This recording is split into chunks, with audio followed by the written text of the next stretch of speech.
देखिए, हमारी सरकार ने स्पष्ट रूप से यह बात कही थी बिजनेस एडवाइजरी कमेटी में भी कि ऑपरेशन सिंदूर के ऊपर खुली चर्चा के लिए सब तैयार हैं और कल से हमें विश्वास है कि विपक्ष भी इसमें सहयोग करेगा और ऑपरेशन सिंदूर पे चर्चा होगी।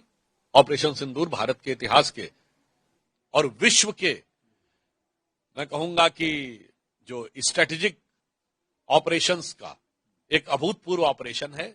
इसमें जहां एक तरफ भारत की सेना का शौर्य और स्वाभिमान आसमान पे दिख रहा है, वहीं भारत के सेना के शौर्य और भारत की अस्मिता का अपमान करने के लिए विपक्ष के दावे भी बहुत, उनके अरमान भी बहुत छलांग मार रहे हैं।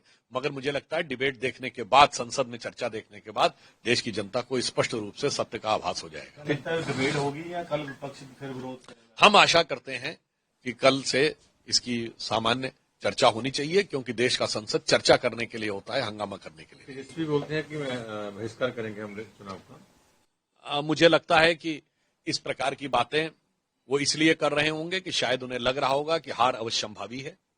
जैसे ऑन द लाइटर नोट में कहूं कि अगर कोई बच्चे स्कूल में एग्जाम दे रहे हो, पता चले फ्लाइंग स्क्वाड आने वाला है परीक्षा सेंटर पे, तो जिसके पास पर्ची होगी उसे पता रहेगा कि मेरे पास तो नकल की पर्ची पकड़ी जानी, उसके बाद क्या कहेगा, मैं एग्जामिनेशन हॉल से बाहर जा रहा हूं। अब अगर इस ढंग का विचार है तो वो हो सकता है, मगर मुझे लगता है भारत की लोकतांत्रिक प्रक्रिया के बारे में बार बार अपमानित और लांछित करने के बयान दिखाते हैं कि हमारे विपक्षी दल सत्ता पाने की बौखलाहट में किस सीमा तक जाने को तैयार है।